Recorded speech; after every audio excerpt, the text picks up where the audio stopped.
Bonjour tout le monde, j'espère que vous allez bien. C'est Rojan Kadishilingam, courtier hypothécaire et directeur de la division alternative chez Paliprêt. Aujourd'hui, j'aimerais parler de la préqualification ou en d'autres mots, la préapprobation. Pourquoi vous avez besoin d'une préqualification et qu'est-ce que vous devriez éviter tout le temps? Donc, une préqualification, c'est le processus pour savoir c'est quoi le montant maximum que vous pouvez emprunter.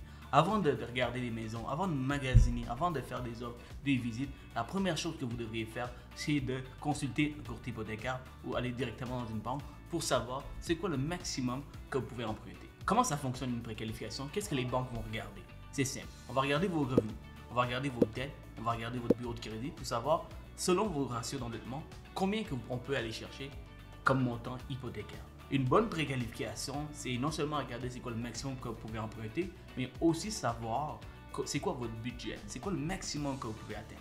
Si je vous dis pour 400 000, vous payez un montant de 2 000 $ par mois, mais pour votre budget à vous, le maximum que vous voulez atteindre, c'est 1 500 $. Donc, un bon professionnel va vous recommander, va vous conseiller d'aller à un montant moins élevé.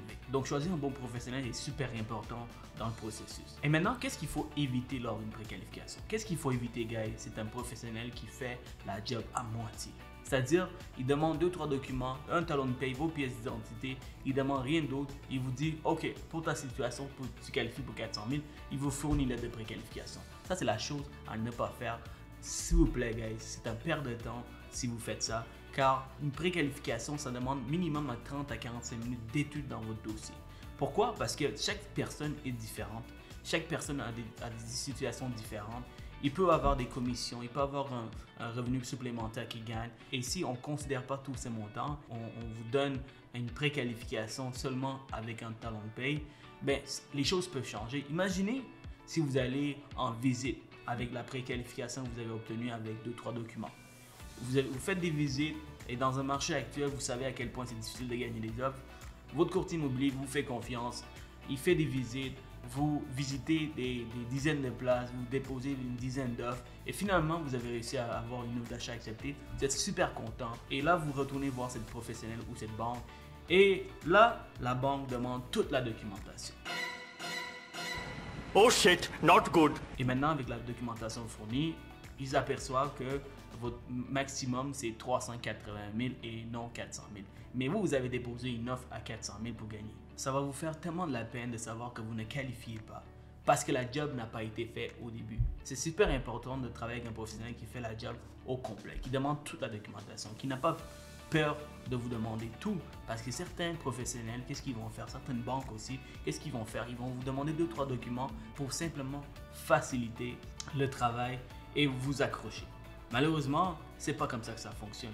Il faut demander toute la documentation dès le départ. Travaillez avec un professionnel qui demande tout. Comme ça, vous allez savoir à 100% que c'est une préqualification qui est valide, qui est garantie, qui va fonctionner lorsque vous allez retourner vers la banque pour déposer l'offre d'achat acceptée. Personnellement, je demande toute la documentation dès le départ. J'avise les clients que ça peut prendre 2, 3, 4 jours pour ramasser le tout, mais il va t'attendre. Comme ça, on s'assure que la préqualification qu'il va te fournir va être valide, va fonctionner lorsqu'on retourne avec l'offre d'achat acceptée par le vendeur. Il y a 3 types de préqualification dans le marché. Okay? Il y a la préqualification en ligne. Donc, vous voyez une préqualification qui sera faite en 5 minutes. Vous écrivez vos informations, vous écrivez vos revenus, vos dettes et vous recevez un certificat. C'est la pire chose à prendre parce que cette préqualification n'a pas été complétée. Il devrait avoir un conseiller qui vous appelle, qui confirme le tout. Deuxièmement, il y a les préqualifications faites dans une banque avec un conseiller hypothécaire qui fait un peu de tout, qui vend des hypothèques, qui vend des marques, qui vend des produits connexes que les banques offrent. C'est sûr que ce n'est pas l'idéal. Ce qui est l'idéal, c'est de travailler avec soit un courtier hypothécaire ou un spécialiste hypothécaire qui travaille pour une banque en particulier. Moi, je vous recommande tout le temps de travailler avec un professionnel qui va vraiment travailler pour vous, qui va vous donner le temps qu'il faut pour bien faire la préqualification. Sur ce, je vous souhaite une excellente journée. Si vous voulez être préqualifié, vous voulez être certain que ça va fonctionner lorsque vous déposez une offre sur la maison de votre rêve, ça va me faire plus que plaisir de travailler avec vous.